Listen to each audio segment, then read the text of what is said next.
A lot of this isn't going to make sense to you, and I'm sorry about that. I'm just going to start at the beginning, with the house.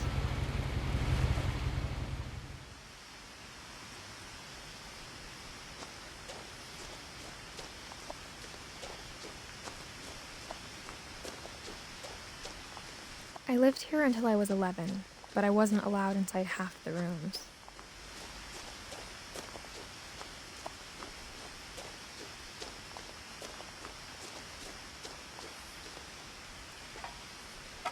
Inside the mailbox were bills from 7 years ago, marked urgent, open immediately.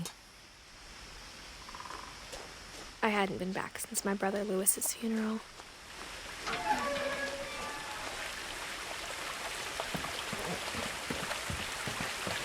In her will, my mother left me a key, but didn't tell me what it unlocked.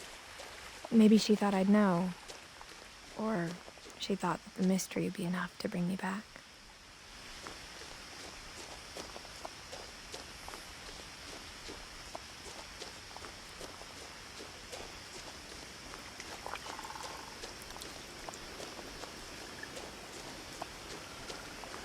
The truth is, even after I inherited the house, I never thought I'd come back to it. But now I had questions about my family that only the house knew the answers to. The woods around the house have always been uncomfortably silent, as if they're about to say something but never do.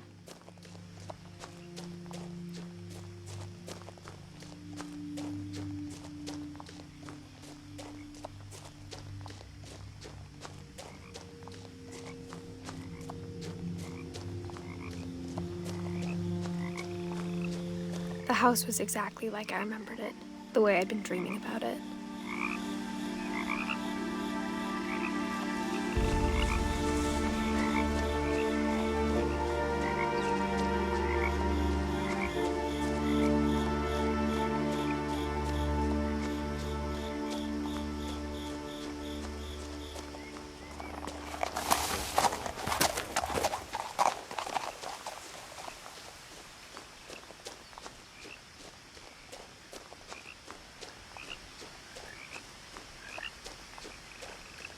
No one had driven this way in a long time, but I saw a few hoof prints.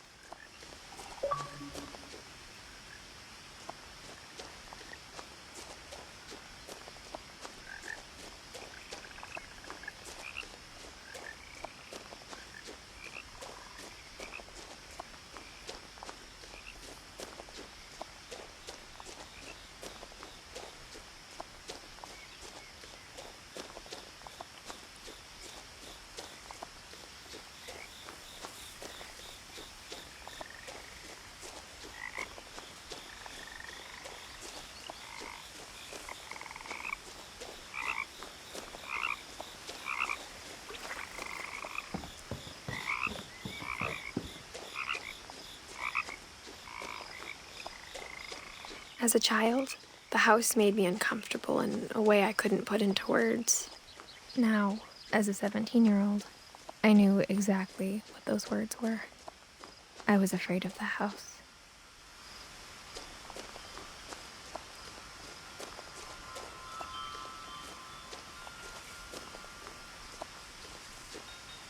The house felt like it had always been here. Even the swing set was older than my mother.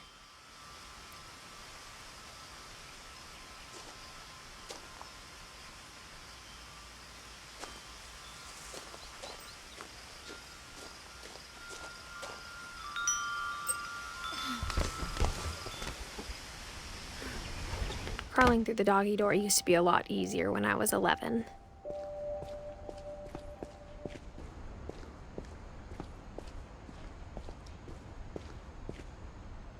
The power had been turned off the night we left. For the first time in years, I felt like I was home.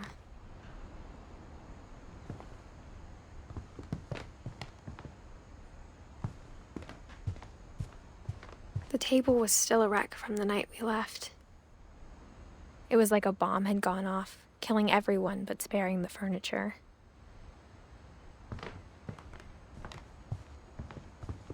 Nothing in the house looked abnormal.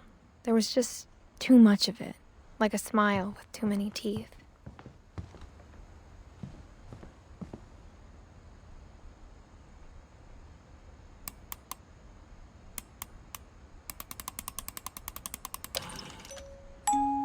Great-Grandpa Sven built a music box for Barbara, along with the rest of the house. Mom always told me to stay out of the basement, so I wasn't too surprised when the key didn't fit.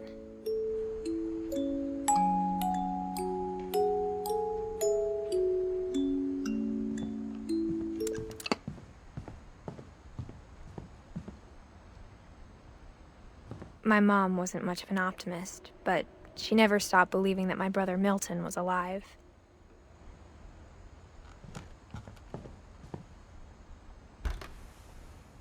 Edie told me once that every Finch who ever lived is buried somewhere in the library.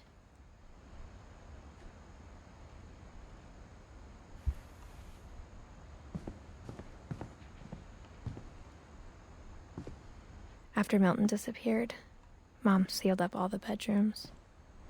Then Edie retaliated and drilled peepholes.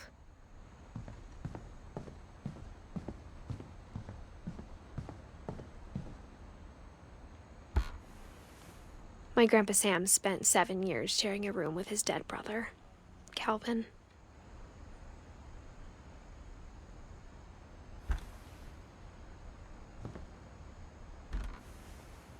As a kid, I just assumed every house had peepholes and sealed rooms you weren't allowed inside of.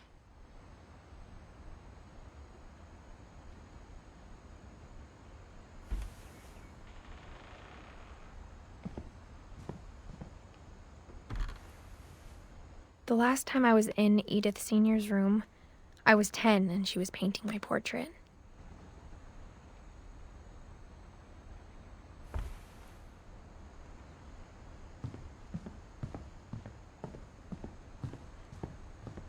Whenever people ask me about my family, the first thing they always want to know about is Barbara. Edie's father, Odin, built the original house.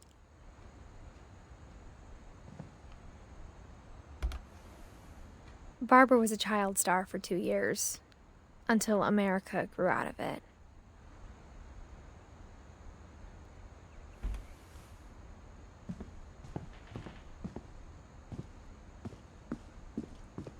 Mom must have locked the third-floor stairs on the night we left.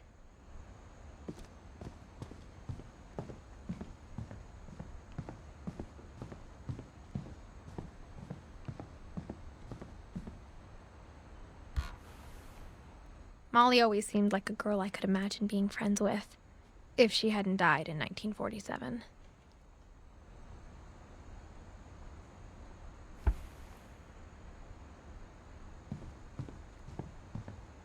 I spent a lot of time playing in Great Uncle Walter's room. I think my mom sometimes regretted not sealing it up. Lewis told me there were secret passages, but I never believed him.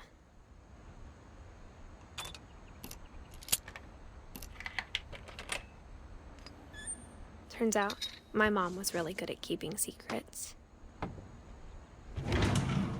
Now it was time to find out what my mom had been afraid of. From the paintings on the wall, it was clear my brother Milton had been here before me.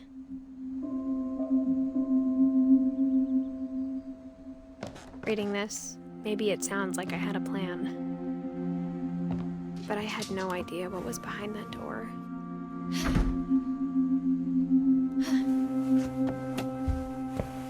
Just like I had no idea where all this was gonna lead. I got the sense Edie had spent a lot of time here, before my mom sealed the doors.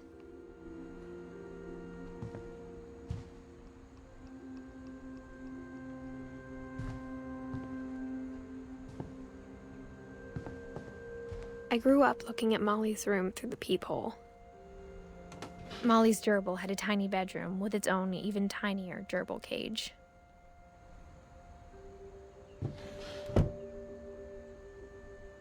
Being inside for the first time, I felt like I'd stepped behind a painting.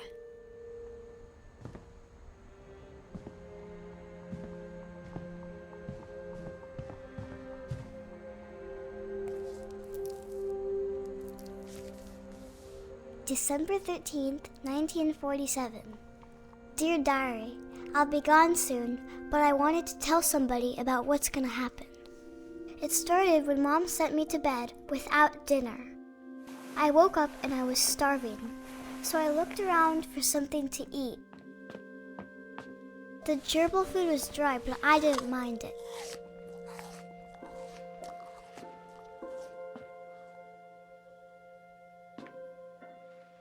My Halloween candy was all gone.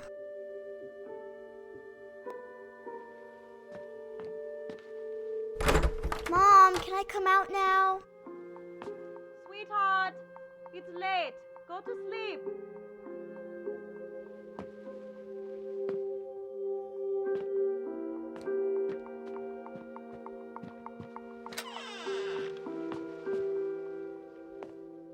I kept eating and eating.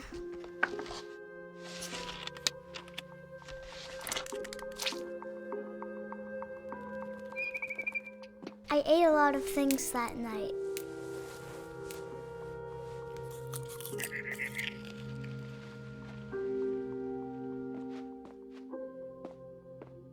Then I heard chirping outside my window.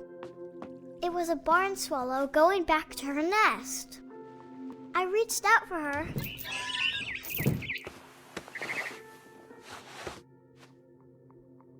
And suddenly, I was a cat.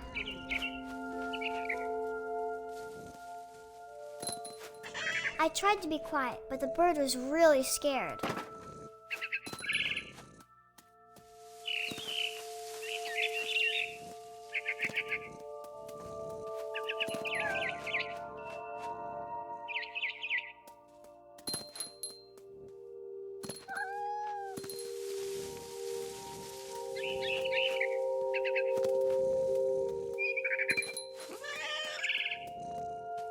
I jumped and I almost got her.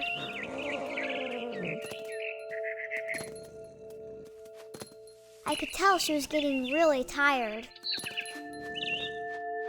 Now I was up in the big tree. I promised Dad I wouldn't climb it anymore. All I cared about was eating that mama bird. I gobbled her up. And suddenly, I was an owl. First, all I heard was the wind. Then I heard little teeth nibbling in the grass.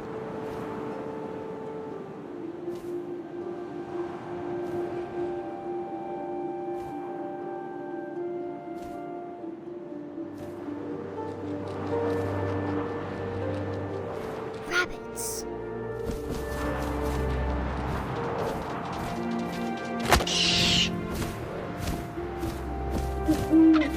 I imagined his face looking up and seeing mine through my talons.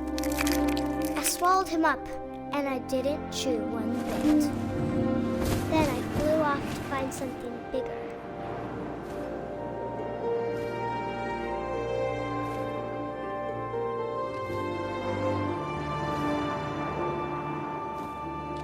A mama rabbit.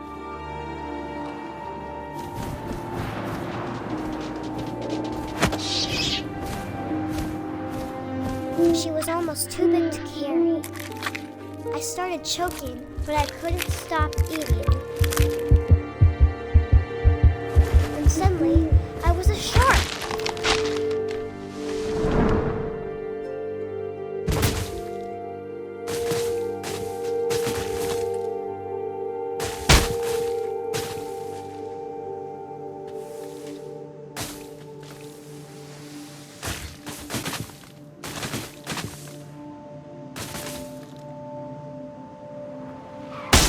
I rolled off a cliff and into the ocean.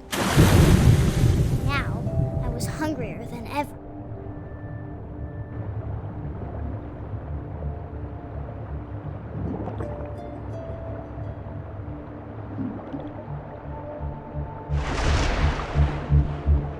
I wanted fat, juicy seals.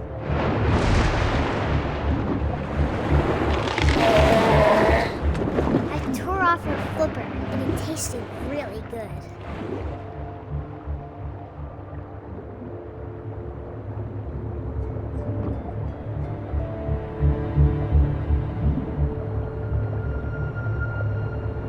I grabbed on tight. When I was so hungry, I jumped out of the water. When I opened my eyes, everything had changed.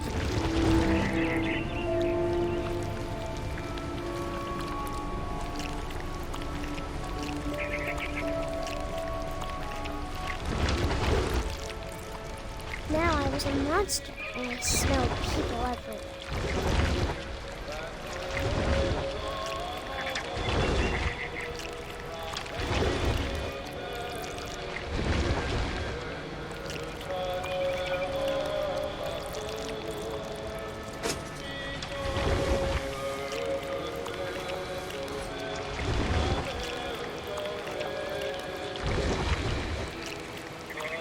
I was big, but I moved real quiet.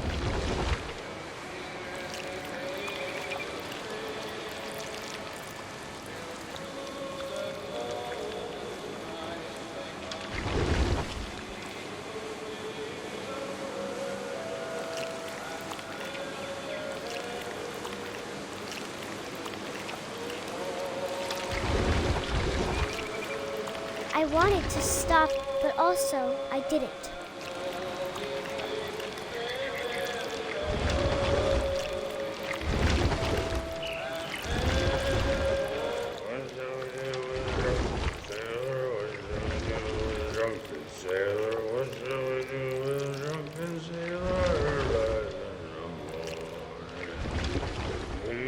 Belly with a rusty razor, his belly with a rusty razor, his belly with a rusty razor, no more. What shall we do with a drunken sailor? What shall we do with a drunken sailor? What shall we do with a drunken sailor? No more. Put him in bed with the captain's daughter, put him in bed with the captain's daughter, put him in bed with the captain's daughter. What shall we do with a drunken sailor? What shall we do with a drunken sailor? What shall we do with a drunken sailor? Struck with a longboat till he's sober, struck with a longboat till he's sober, struck with a longboat till he's sober. What shall we do with a drunken sailor? What shall we do with a drunken sailor? What shall we do with a drunken sailor? Put him in the scuppers with a hose pipe on him. Put him in the scuppers with a hose pipe on him. Put him in the scuppers with a hose pipe on him. What shall we do with a drunken sailor? What shall we do with a drunken sailor? What shall we do with a drunken sailor? Heave ho, she rises, heave ho, she rises, heave ho, she rises in the morning.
so I swam towards it.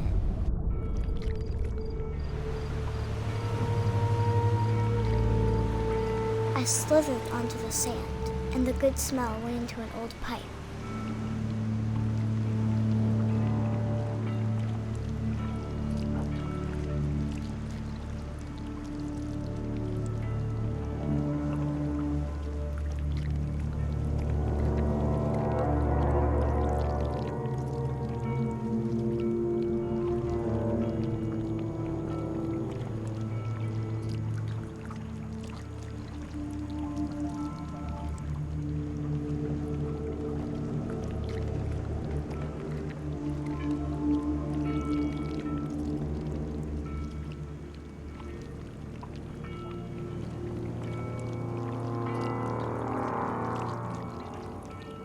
I got closer and closer.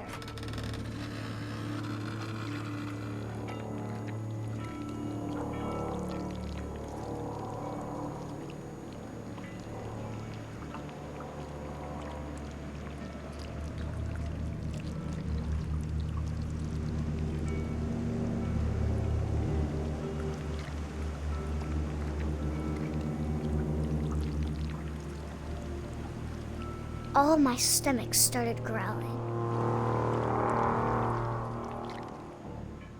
And suddenly, I was me again. I held my breath for a long time, but I couldn't hear anything. I think it's waiting for me to fall asleep. But it's not going to wait much longer. It needs to feed, and we both know I will be delicious.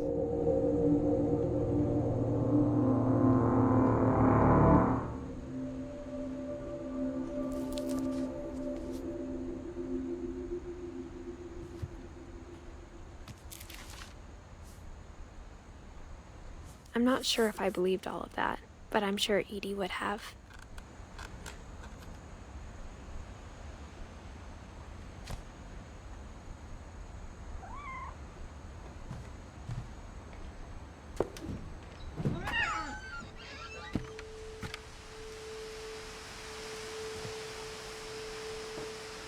This will be obvious later, but my mom never told me any of these stories. Edie would have, but Mom didn't like bringing up the past. Though, when we adopted a stray kitten, she was the one who named it Molly. I spent a lot of time in Great-Grandma Edie's room. Her room was like a museum. For 500 years, the Finches have been famous throughout Norway for their fortune and misfortune.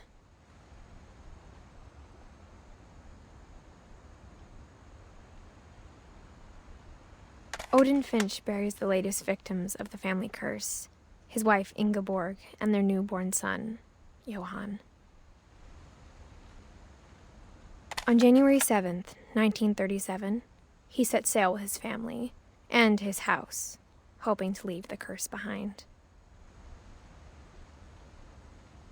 But 40-foot waves off the coast of Washington send the house and Odin to the bottom of the sea. Odin's daughter Edie, with husband Sven and baby Molly, step ashore on their new home, Orcas Island. Odin Finch is the first to be buried in the new family cemetery. His daughter Edie is already dreaming of a new Finch house.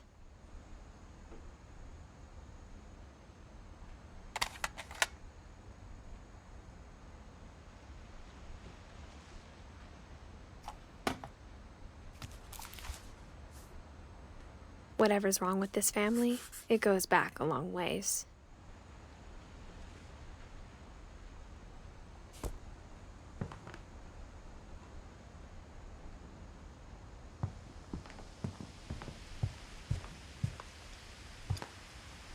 Edie gave a big interview about a mole man living under the Finch house.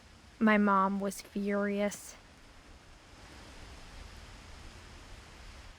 I hadn't thought of myself as Edith Jr. for a long, long time.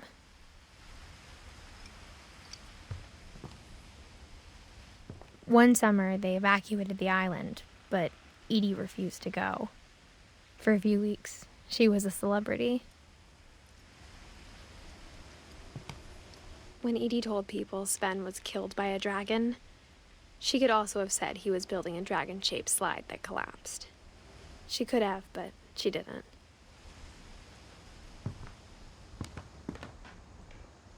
Even in her 90s, sometimes Edie seemed a lot younger than my mother.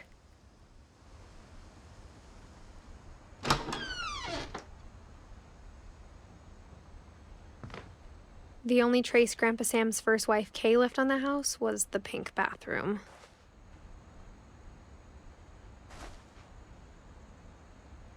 It was a pretty big trace.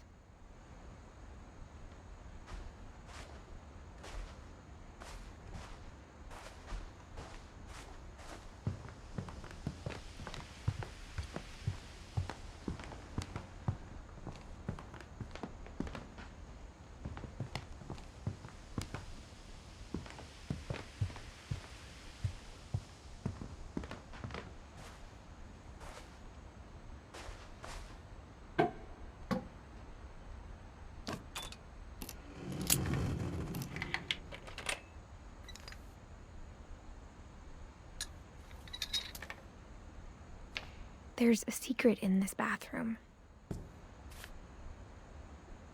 It's in the last place you would look. It isn't in the cupboard.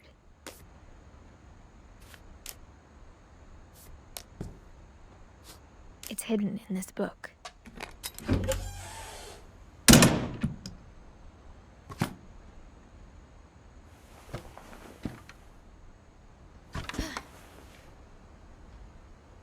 Sven gave Sam an old camera he'd refurbished.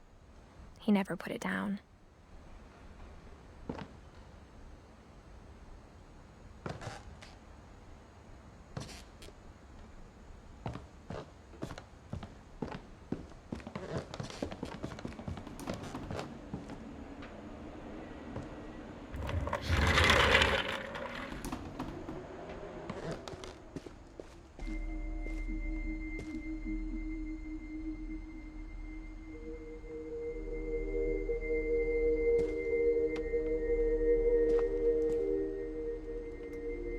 I knew Grandpa Sam had a twin. And that he never talked about him.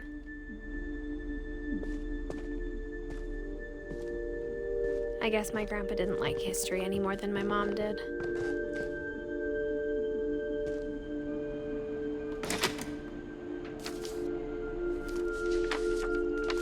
How I Want to Remember My Brother by Sam Finch. The thing I remember is that when he made up his mind, that was it.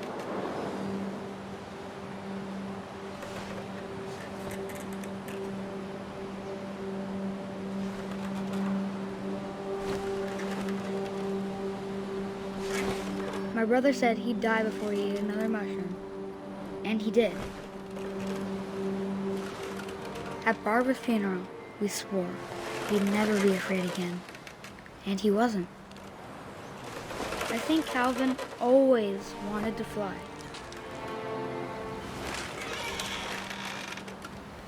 Sam! Calvin!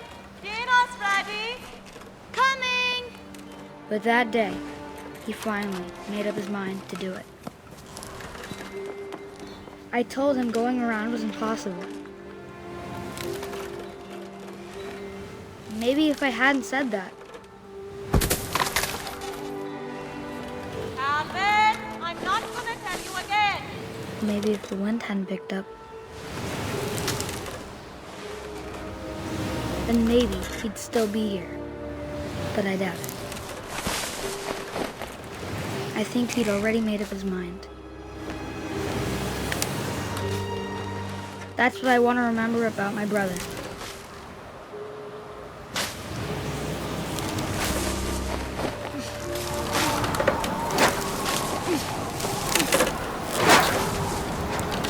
The day he made up his mind to fly. And he did.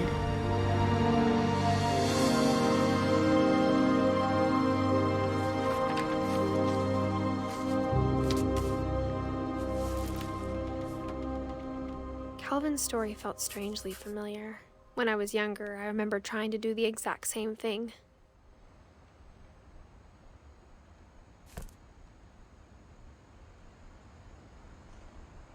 After the funeral, Edie roped off Calvin's half of the room.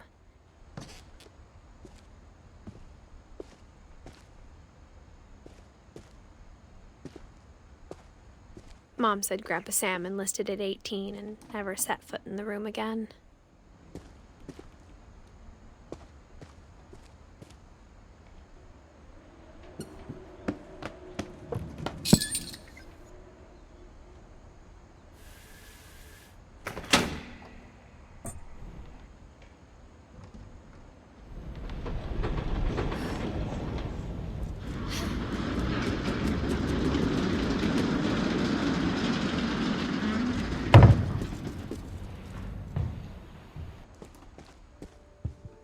The passages were a pretty tight fit.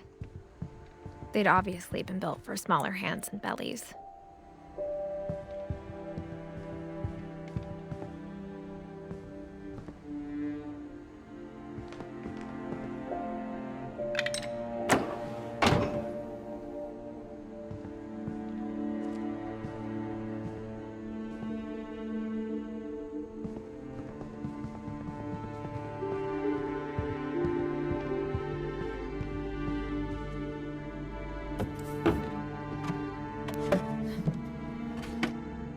Growing up, I always thought of Barbara as a child star.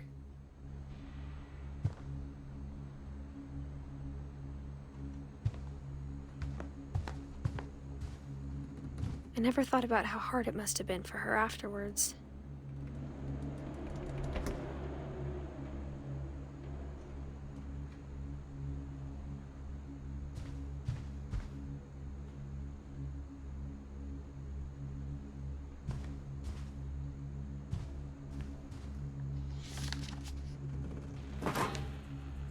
Of all the stories people wrote about Barbara's death, I'm surprised Edie saved this one.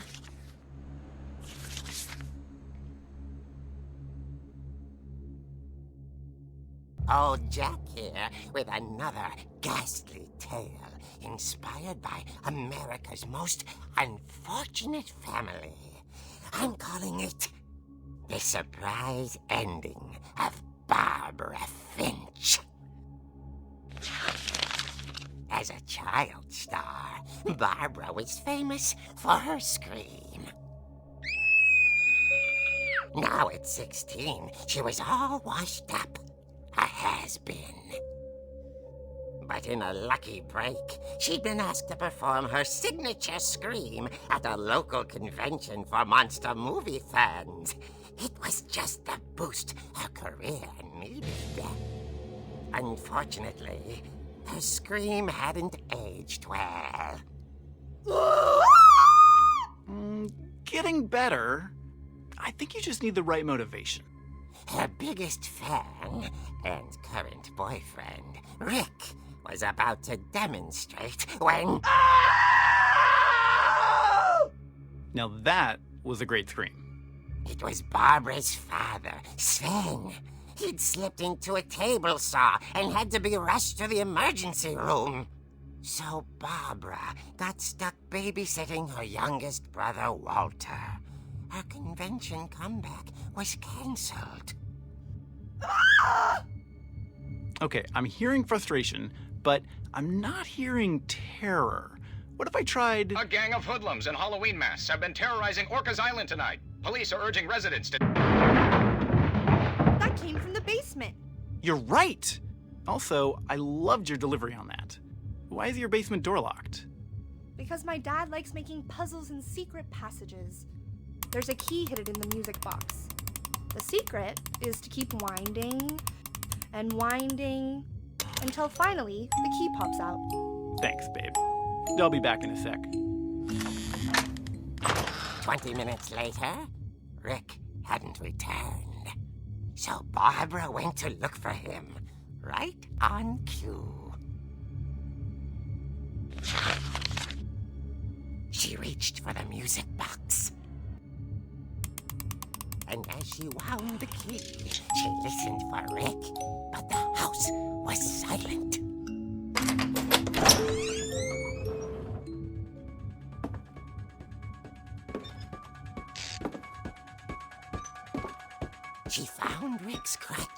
and imagine the worst.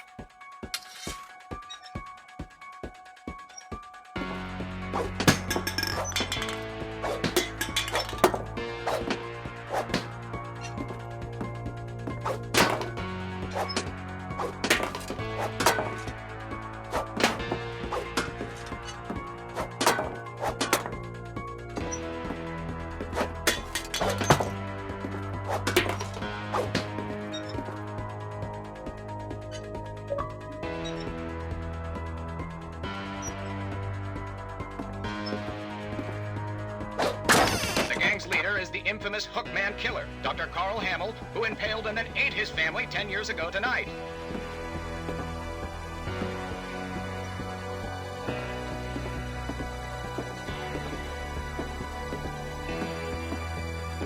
The old fridge rattled and grew still. Oh dear!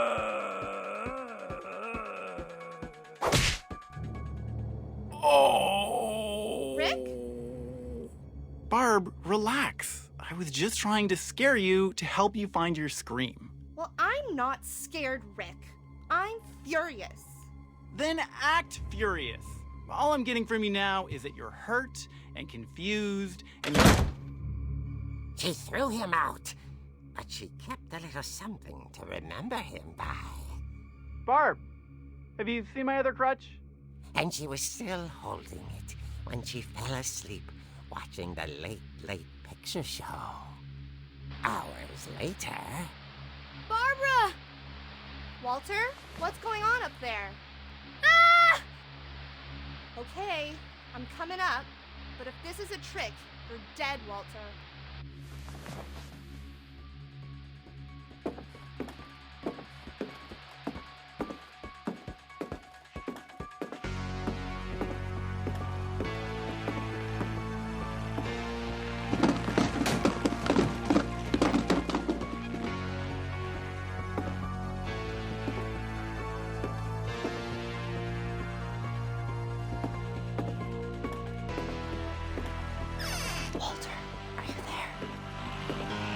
Walter had vanished, but his bedside radio was still on.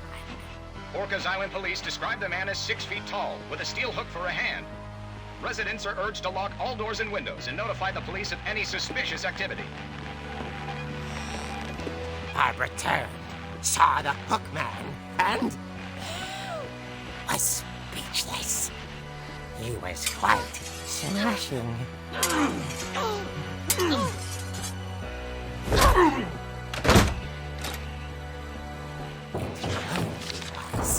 He couldn't get enough of Barbara. Okay, Barbara, there's gotta be another way out of here.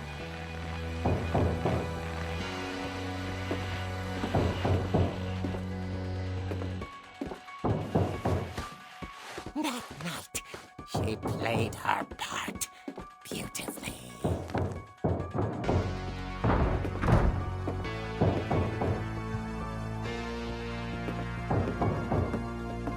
She thought about abandoning Walter, but just couldn't do it. Molly's door hadn't been opened in years. The hinges groaned.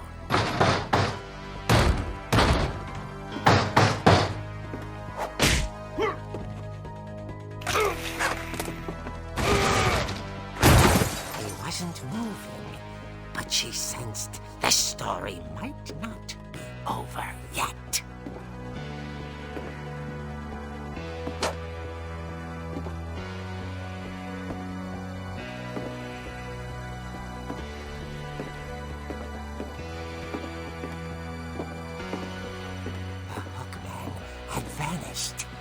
She listened for his breathing, but all she heard was...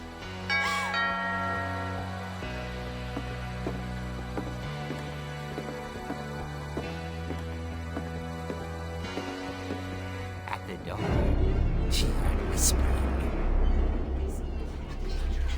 It was coming from inside the house.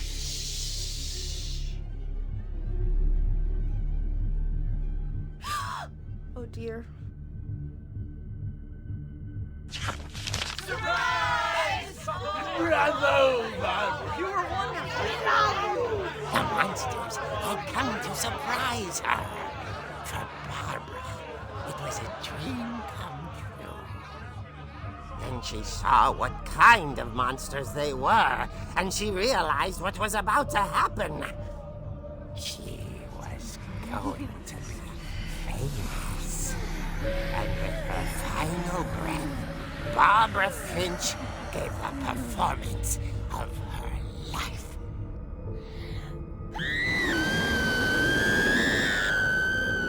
I wasn't there myself, but I hear Barbara was magnificent.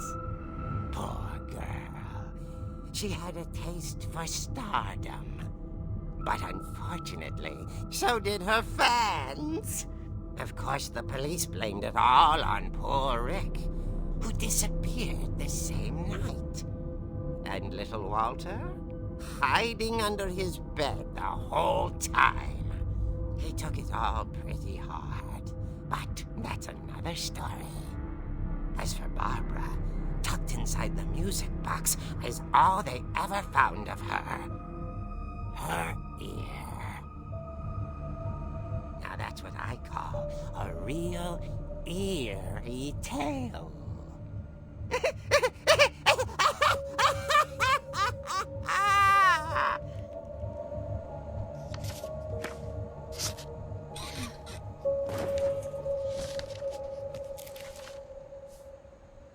Edie told me all Barbara wanted was to be remembered, as absurd as that comic was. Maybe what Edie saw was a happy ending.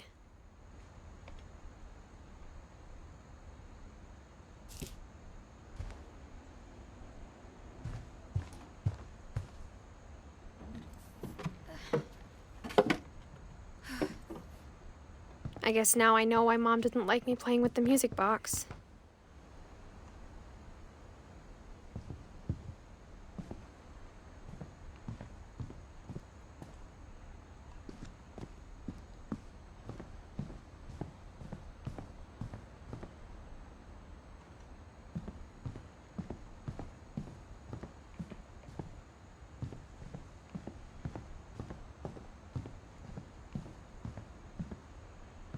It's funny.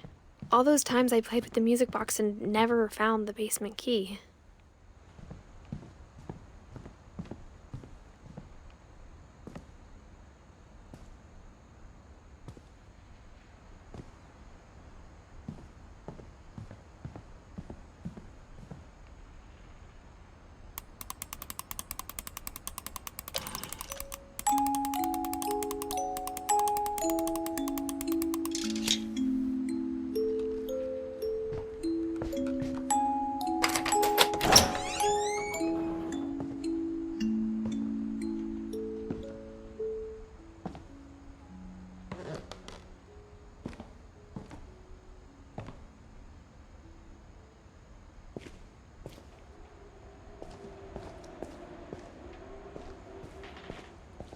Mom said the basement was off limits, unless I wanted another tetanus shot.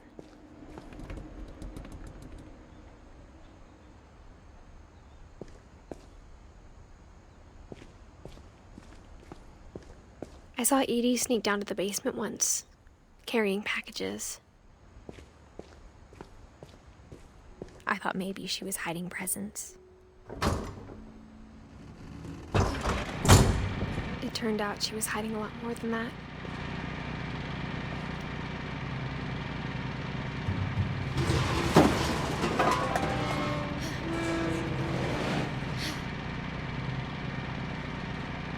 I remember asking Mom once about where Walter had gone. She said after Barbara died, he got as far away as he could.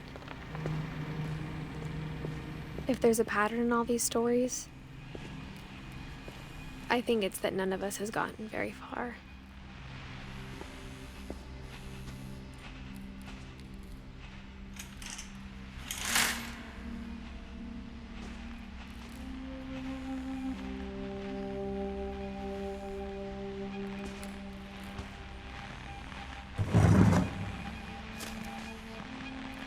Goodbye, everyone.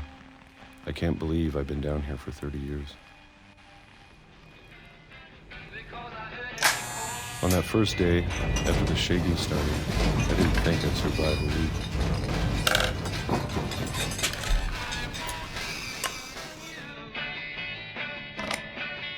But after a few days, I settled into a routine. That's what kept me sane. Having a schedule, living for today. I always expected to be dead tomorrow. But if you wait long enough, you get used to anything.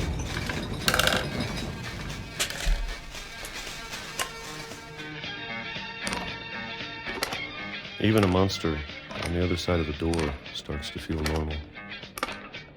Almost friendly.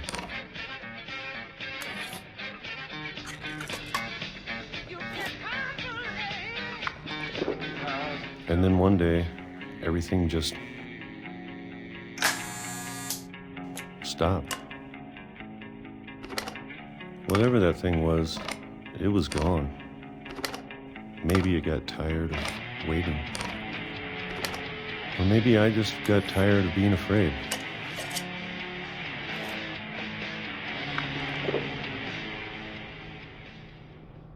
It's been a week now, the longest in 30 years. I'm done waiting. I have to leave while I still can.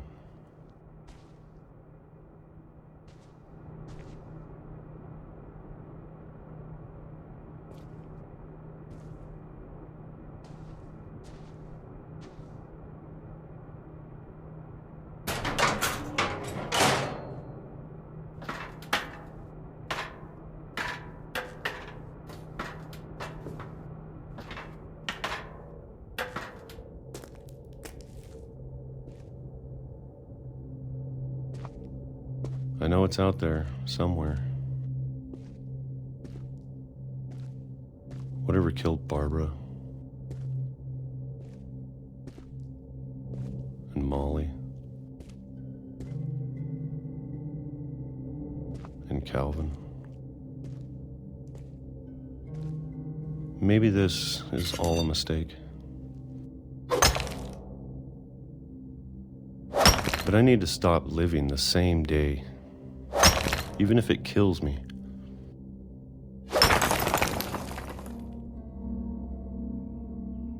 Whatever's out there, I want you to know I'm ready for it. I'm going to appreciate all of it, especially the food. I don't mind if I only have a year left. Or a month. Or a single week. I'd be happy with one more day. I can already imagine the sun on my face.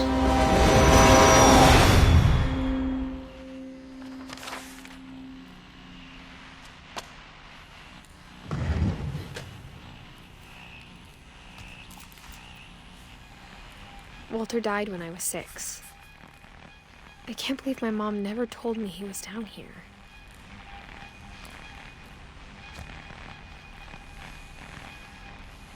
I'm sure my mom was trying to protect me.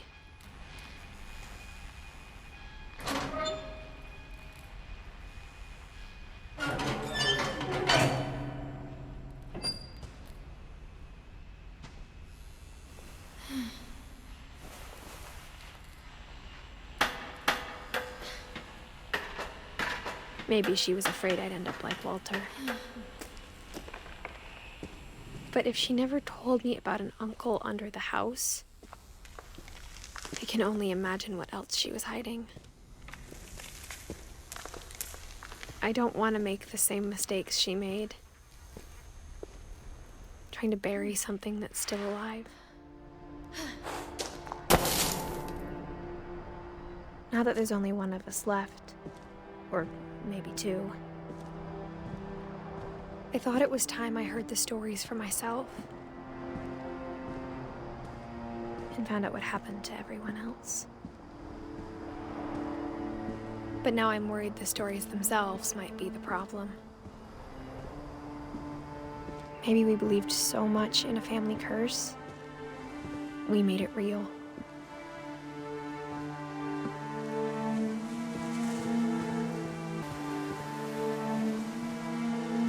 I don't know if I should even be writing this.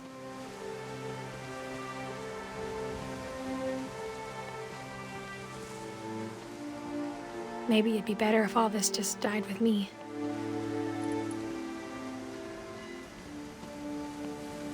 But I thought you should know about your family.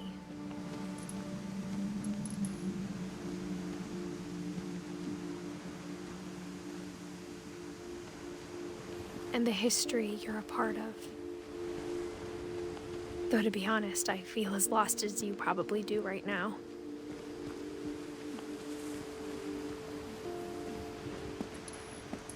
I think the people in these stories believed them, for what that's worth.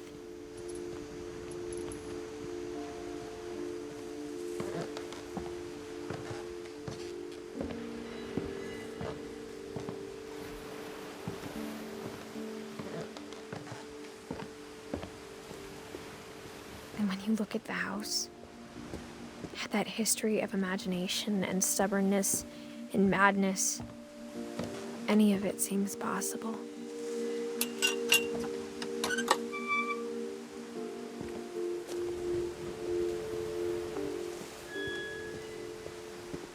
I think we've been surrounded by death for so long, we've just gotten used to it. What kind of family finishes building a cemetery before starting the house?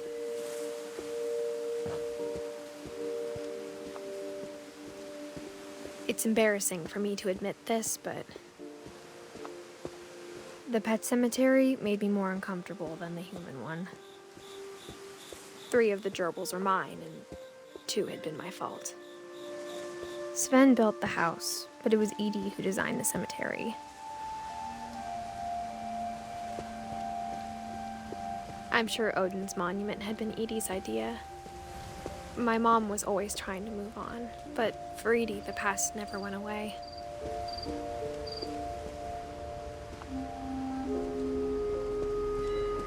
She could see it poking out of the water at low tide.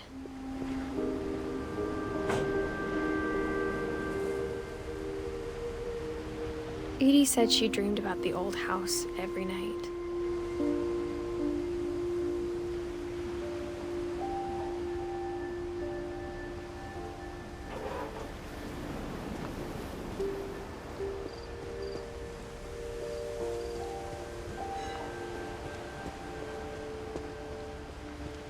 Edie's side was always easier for me to understand. But the older I get, the more I can see where my mom was coming from.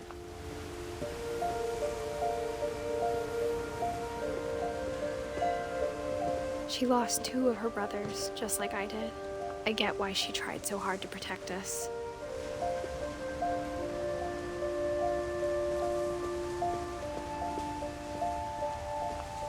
There's so many things I wish I could ask my mom now. Part of me thinks this is what she wanted all along. For me to come back someday and find everything out for myself.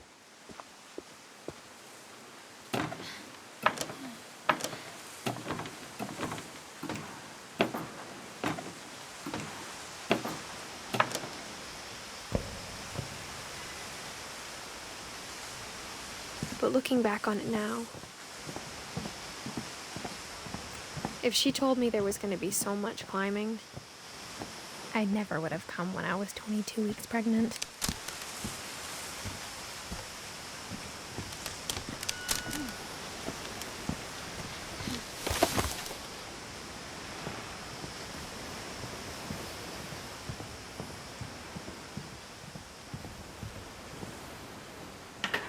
I never met Grandpa Sam, but I think he and my mom had a lot in common.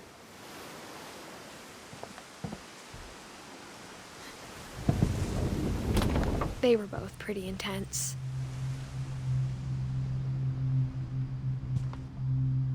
Instead of hiding from death, Sam seemed to go out of his way to meet it.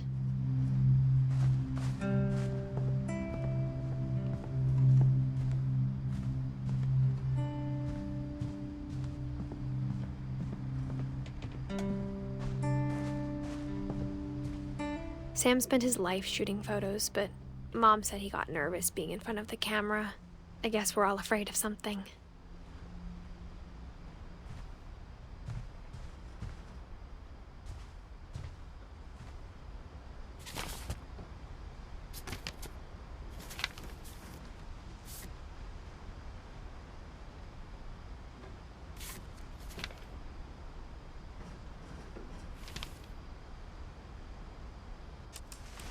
Dawn, I promise, you'll never forget this weekend. Yes, sir. These memories are gonna last a lifetime. Perfect. Am I gonna have to shoot anything? It's gonna rain the whole weekend, isn't it?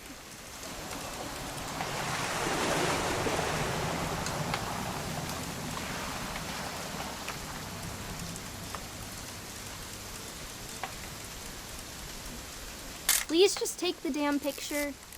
Hey, language.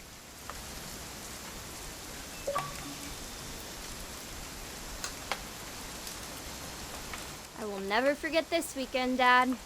That's the spirit. Okay, got it. I'm gonna take some pictures, okay? Just be careful. That camera's older than you are. Hey! That's a keeper. Definitely should not have drunk all that coffee. I'm just saying, I'm not always gonna be here, Don. You'll need to remember this stuff, if you want to survive. I'll be fine. Dad! Good eyes, Don.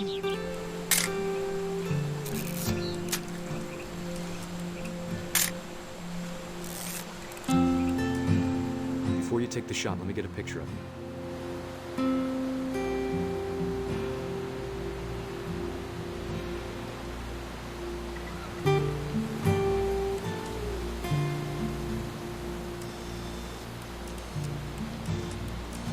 Dad, I...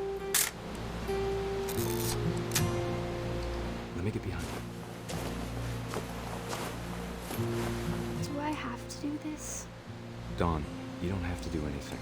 But if you want to survive, you'll need to be strong. Great shot, Don!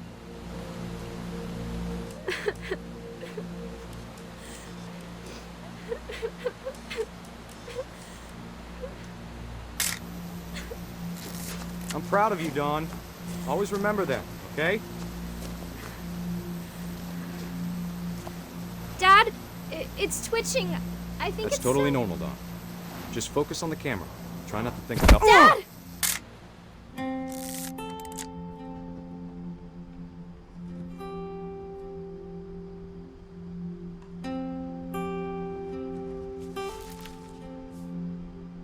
Of all these stories, that's the one I wish most that my mom had told me.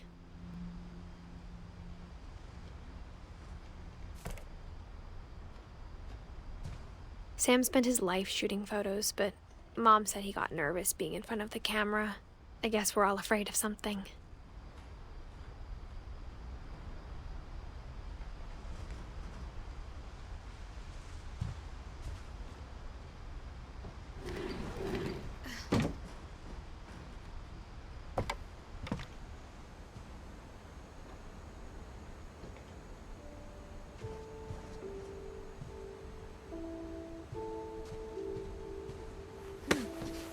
After Sam died, my mom and Edie got really close. They'd both lost a lot.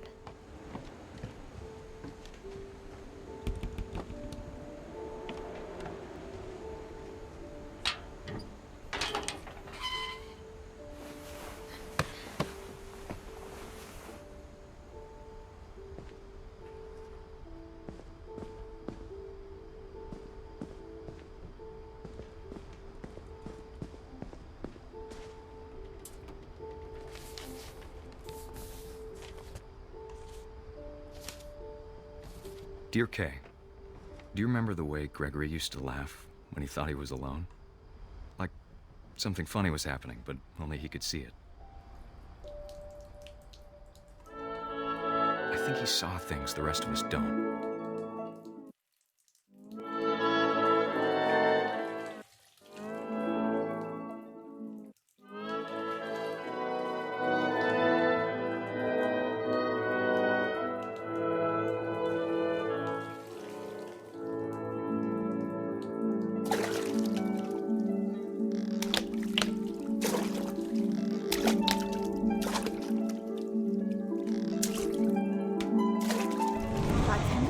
Gregory, it's time to... Hold on, sweetie. Hello? Sam, I told you I don't want to talk right now. I wonder what he saw.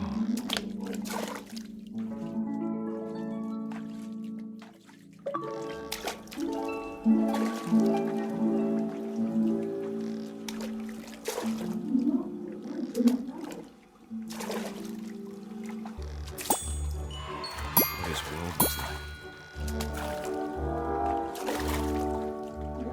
He reminded me so much of Calvin. Lost in his imagination. Whatever it was he saw.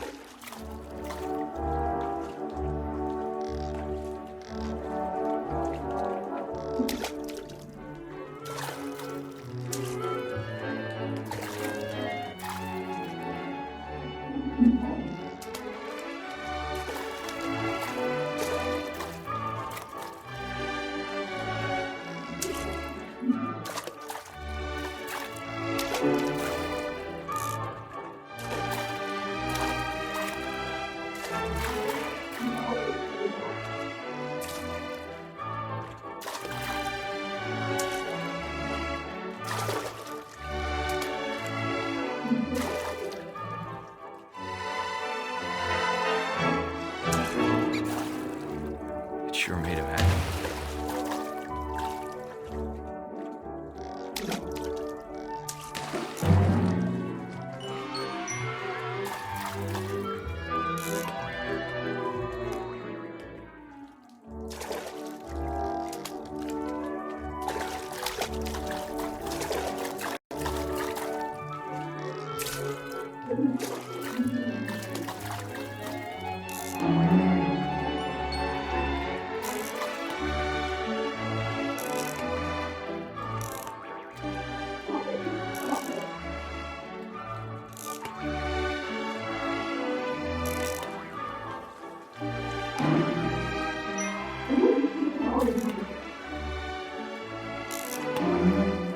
How silly it sounds.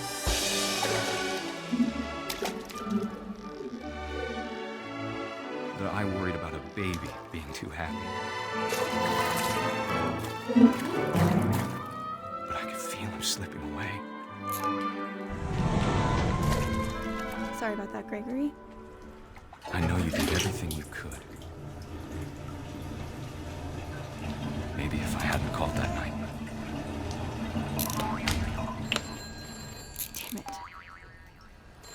Hold on, I don't want Gregory to hear this. I wish he could have told us about the world he saw.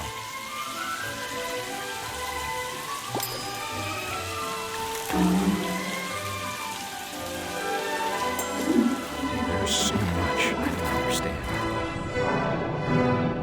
about Gregory, about everything.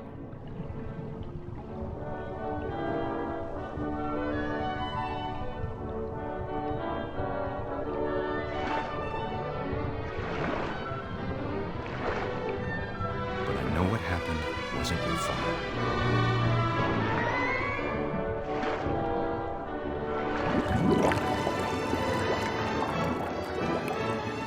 I'm sure he's happy. And he'd want you to be happy too. Good luck, Kay. Love, Sam.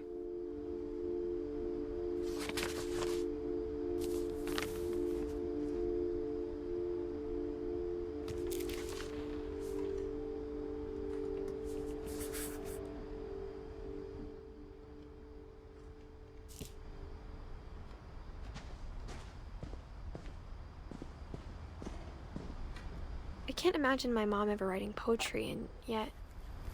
A poem for Gus, who always said the wedding was a bad idea.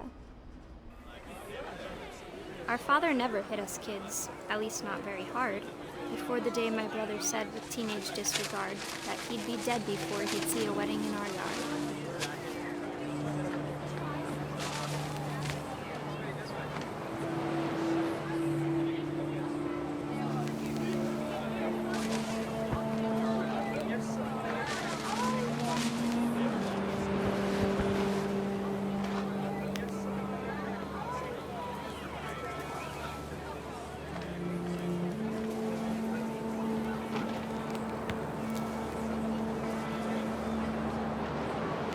father made him come, of course, but Gus stood far apart, just flew his kite and bottled up the storm inside his heart.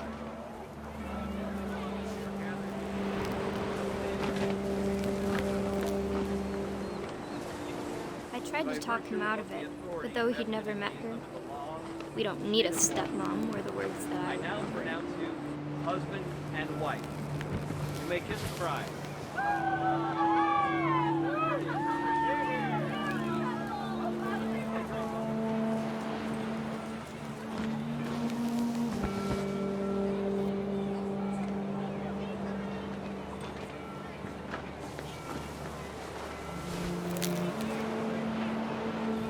When the time for photos came, Dad ordered him to come here. But Gus declined, and as a sign held up his middle finger.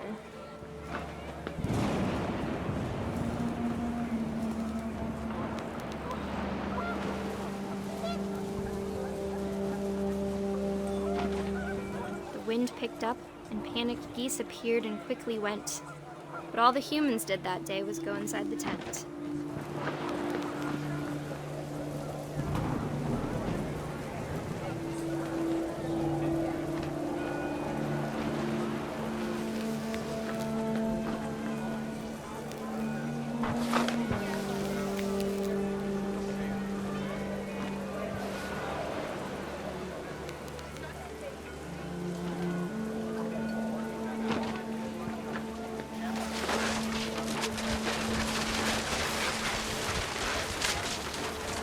Rain came down in buckets then, but no one seemed afraid that nature might destroy the tent our dad had crudely made.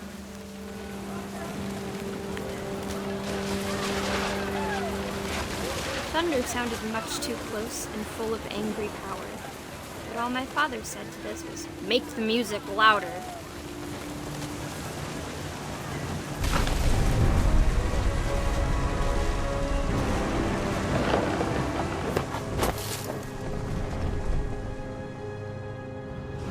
I wish that I could truly say I thought about you on that day.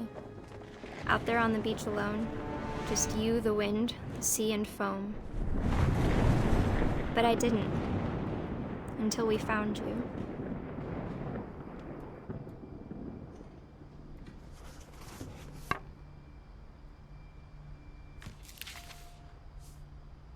She never talked about him, but Mom told me once if I was a boy, they were going to name me Gus.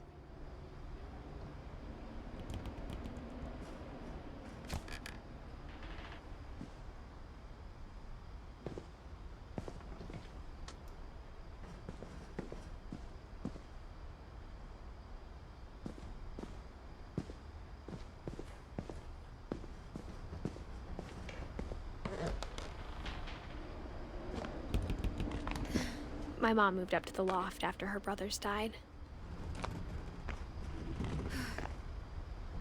At the time, it was as far away as she could get.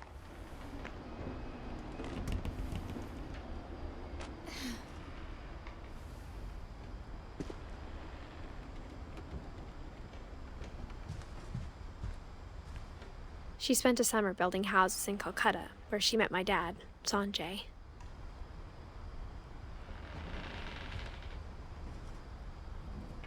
My mom moved to India a week after graduation and got a job teaching English. Louis was born a year later.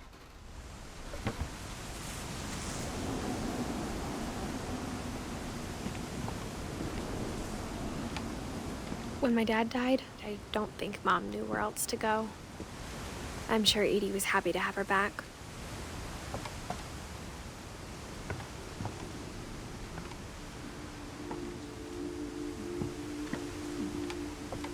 The house had to get a little bigger, but Edie was used to that.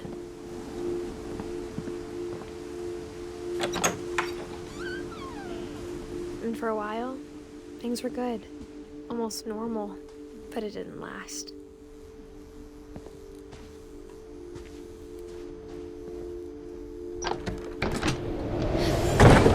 The beginning of the end was Milton's 10th birthday, when Edie gave him a castle.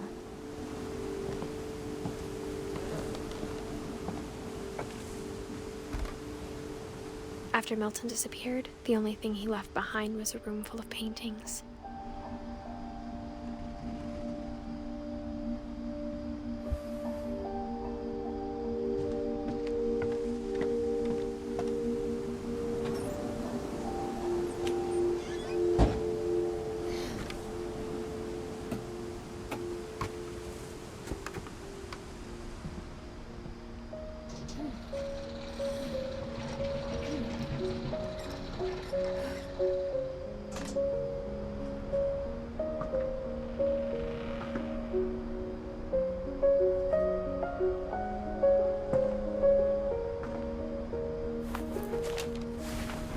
Milton Finch in The Magic Paintbrush.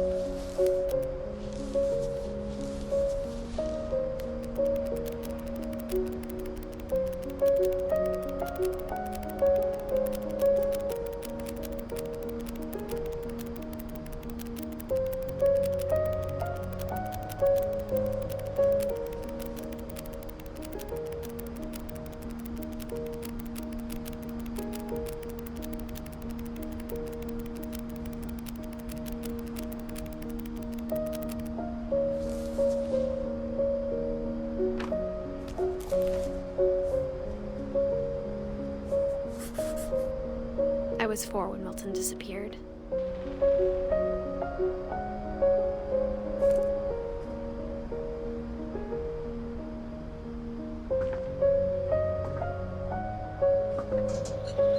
Mom spent months searching for my brother. Then she sealed the doors.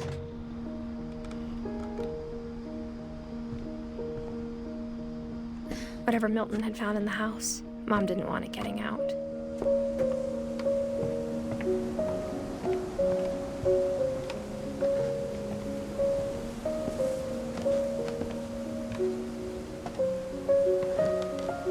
Mom definitely blamed Edie, but I think Louis blamed himself.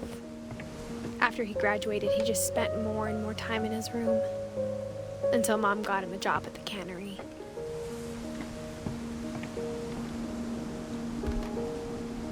Everyone always told me to stay out of Louis's room, except Louis.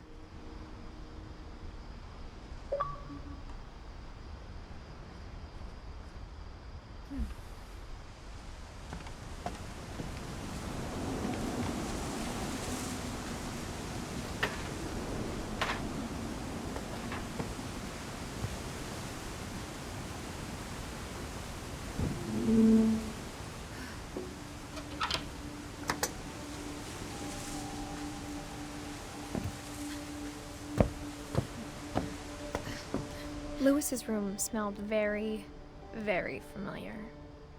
That part of him lived on.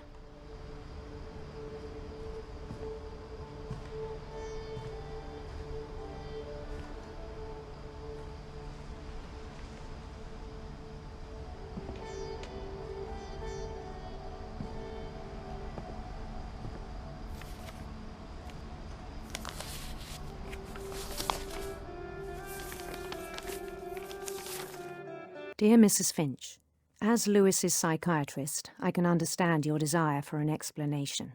As I see it, the trouble began in January, shortly after we convinced your son to seek treatment for substance abuse. Newly sober, I believe Louis first noticed the monotony of his daily life.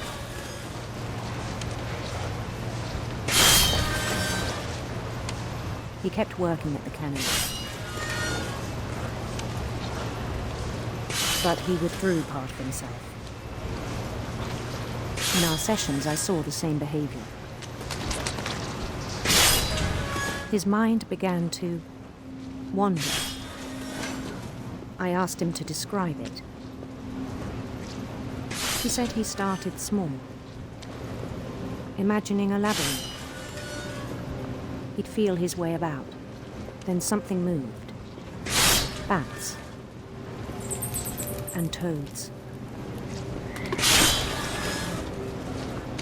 And things that have not names. He knew it was all in his head. But he took it very seriously. I had hoped he'd find himself.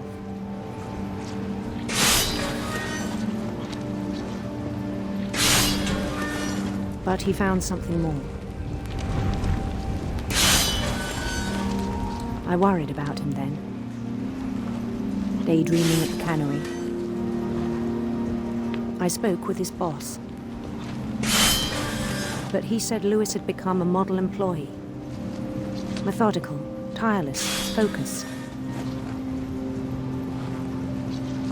Like a whole new Louis. so I let him go on.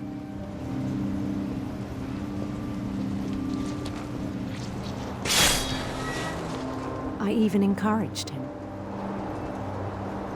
It seemed very promising at first. He told me he'd made a new friend.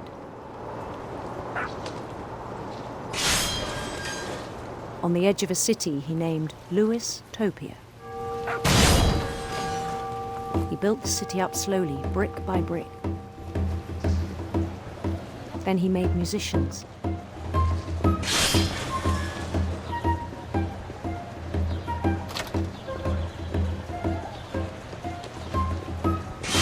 And songs for them to play. He talked about starting a band. And he was always humming something. Every day his imagination grew stronger.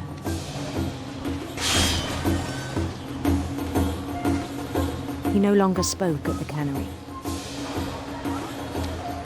But his chopping was as reliable as ever.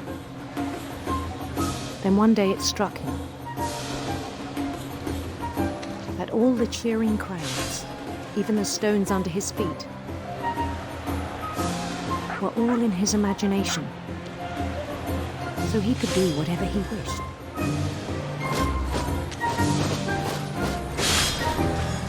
He held an election for mayor, and he won. They begged him to stay, but his mind was already wandering. It became a game for him.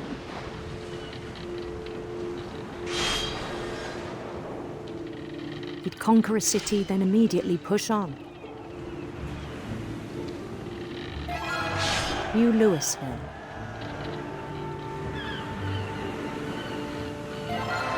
St. Louis.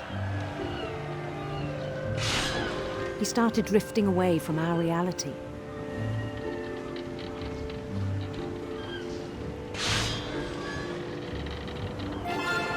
Minneapolis, until one day he forgot to go home from the cannery. Even as his mother pleaded with him, part of Louis kept sailing on.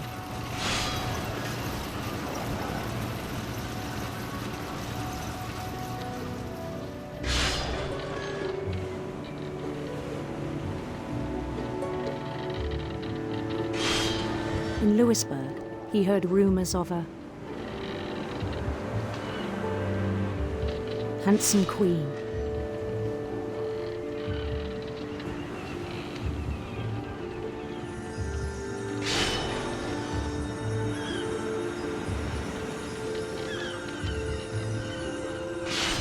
The queen was on her own quest for sinister serpents.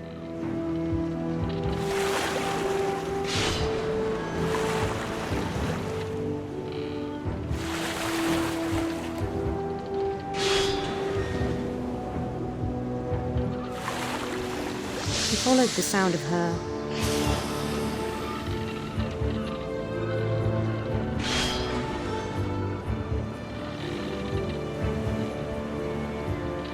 silver harp.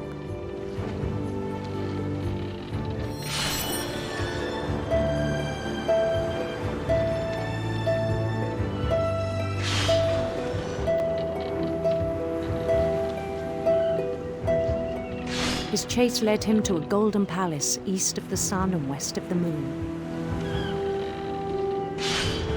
Even then, his logic remained sound. He knew the world was all in his imagination.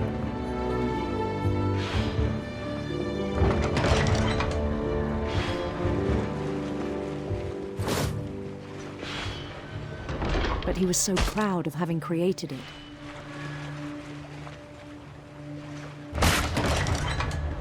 In his own eyes, he'd become something greater than a king.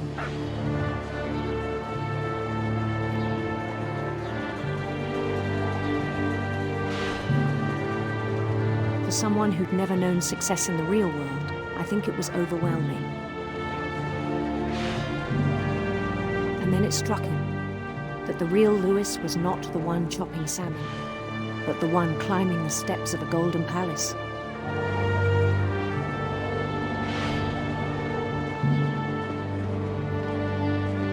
My imagination is as real as my body, he told me. It was hard to argue with him.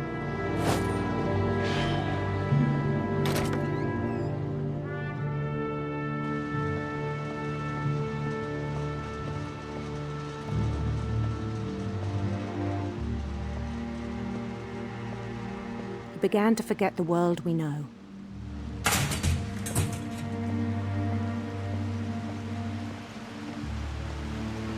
I think it pained him to remember Lewis, the cannery worker.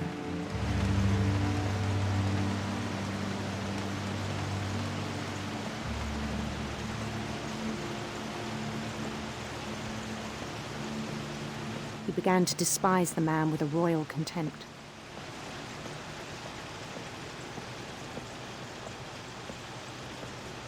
I still thought I could save him.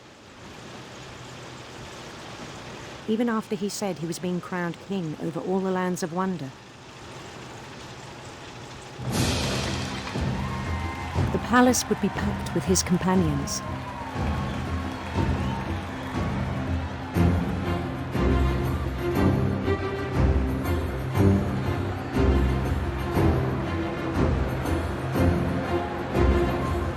Including the wise Calico who'd insisted on inviting me.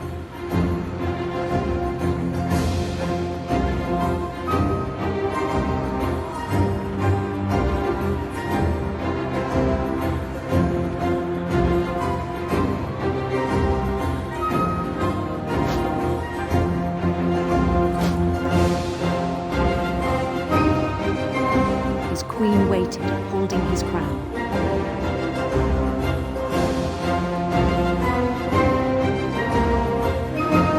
There was only one thing left to do.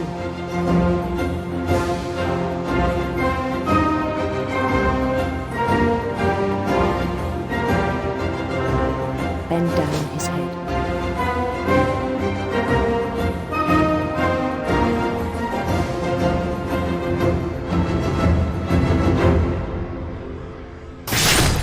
And the rest I think you know.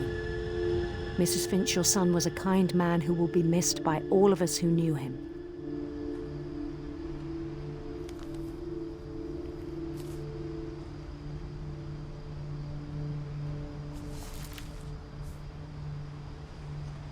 My brother was really cool. I wish you could have met him.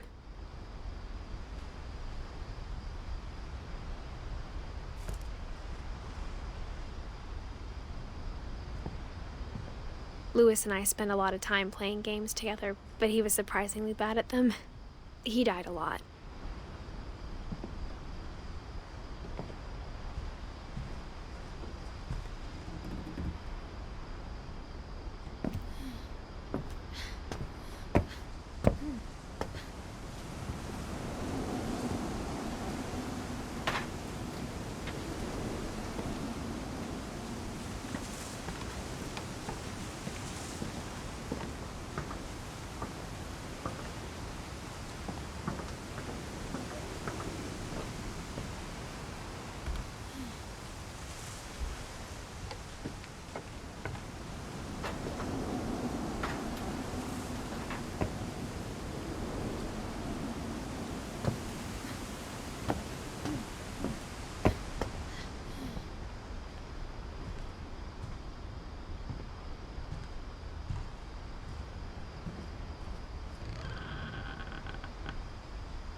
On the way back from Lewis's funeral, my mom told me to start packing.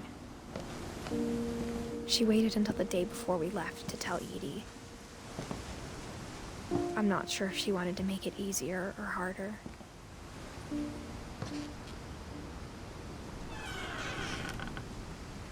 I wish we'd stayed.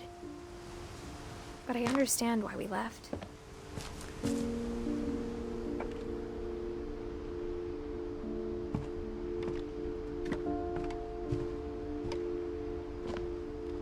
My mom ended up leaving everything behind. What happened that night had been coming for a long time. Maybe it should have come sooner.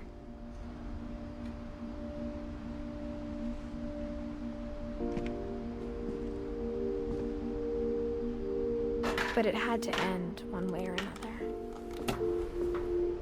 All that's left now is to tell you about that last night.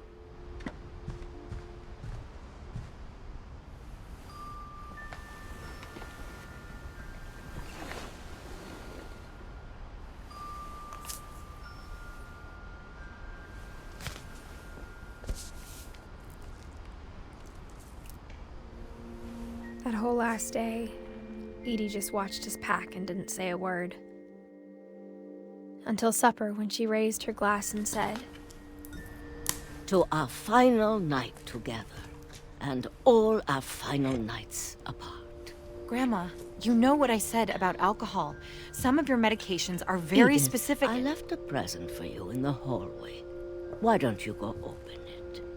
The grown-ups have to argue now. I'm sorry, you're right. We're all leaving tomorrow. Let's just enjoy our last... I'm not leaving. Edith, you're excused.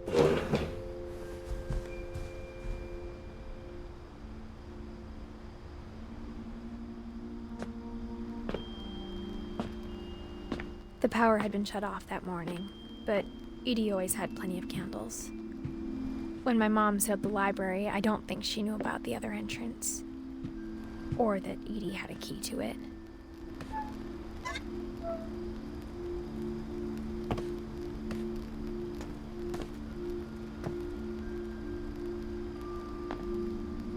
That thing you're afraid of isn't going to end when you leave the house. Edith has a right to know these stories. My children are dead because of your stories. I think it's best if Edith and I leave tonight. We'll have the nursing home send a van for you in the morning, okay?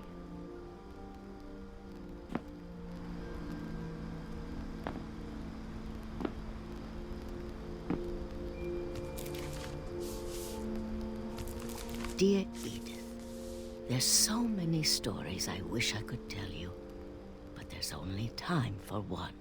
This is about what happened on the night you were born. That night, the tide went way, way out. It was the first and last time I ever saw the old house aground. There'd been an earthquake out in the middle of the ocean. They called it the lowest tide in 1,000 years. God, it smelled awful. You know, I've seen that house every day of my life.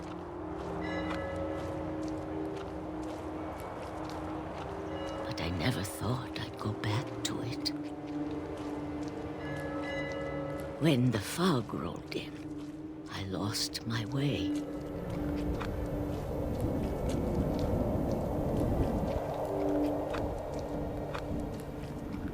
I got turned around.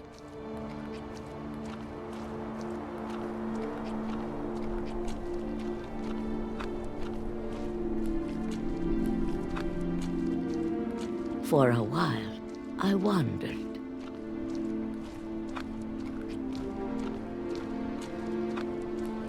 I started seeing things.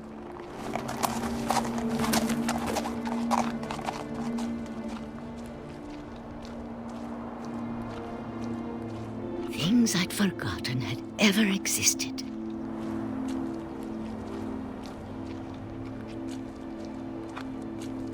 But when I saw them, they felt like old friends. That night, a lot of things came back to me. Or maybe I came back to them.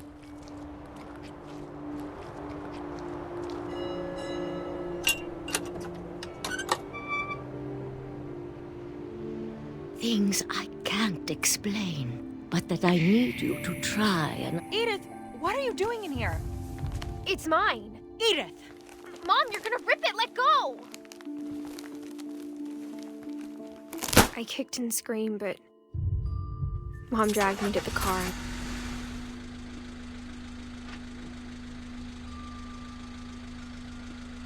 I never saw Great-Grandma Edie again. The next morning, the band came to pick her up, but she was already gone. After that, we moved around a lot.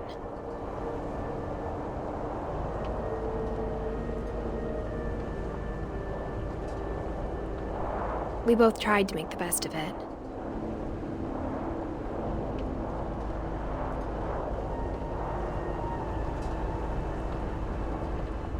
A few years went by.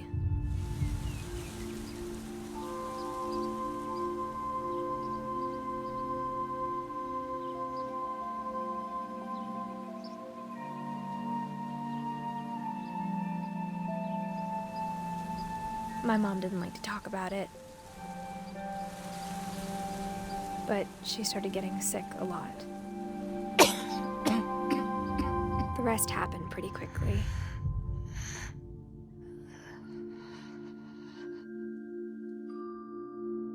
She got better for a while,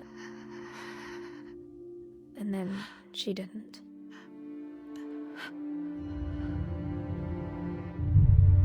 And then I was alone. The last Finch left alive.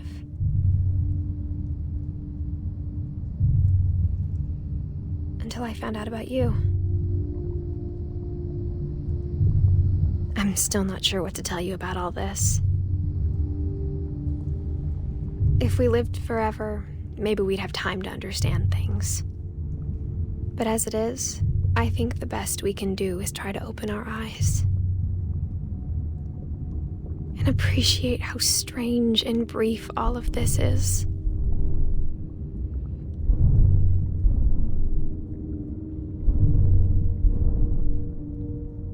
This journal was supposed to be for you. But now I hope you'll never see it. I just want to meet you and tell you all these stories myself. But I guess if you're reading this now,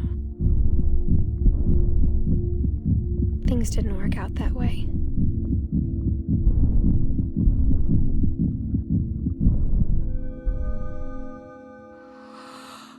This is where your story begins. I'm sorry I won't be there to see it. It's a lot to ask, but I don't want you to be sad that I'm gone. I want you to be amazed that any of us ever had a chance to be here at all.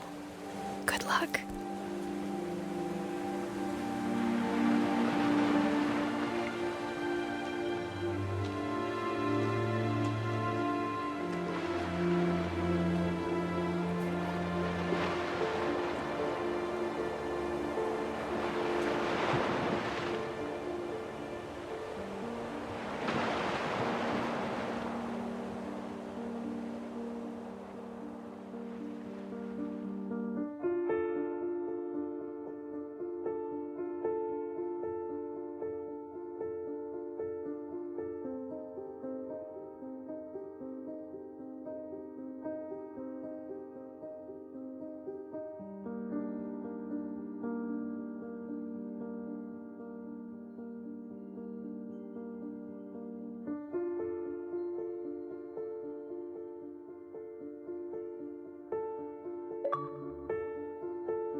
I knew Grandpa Sam had a twin,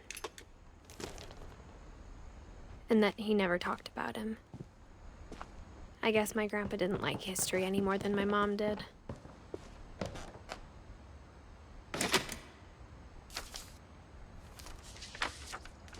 How I Want to Remember My Brother by Sam Finch.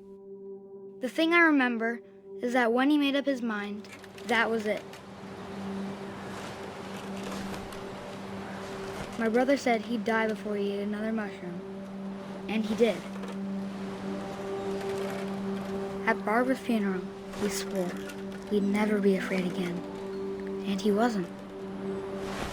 I think Calvin always wanted to fly. Sam! Calvin! Dinner's ready! Coming! But that day, he finally made up his mind to do it. I told him going around was impossible. Maybe if I hadn't said that.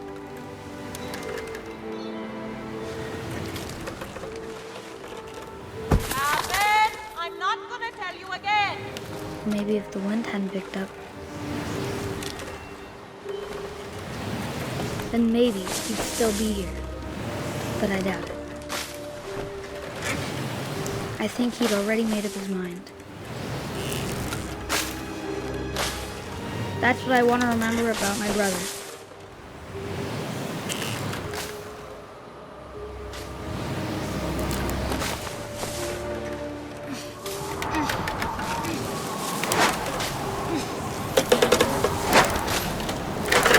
The day he made up his mind to fly. And he did.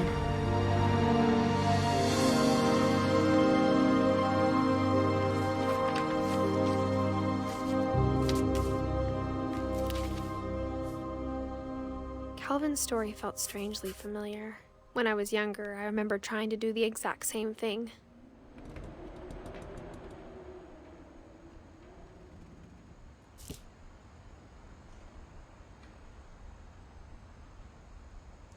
After the funeral, Edie roped off Calvin's half of the room.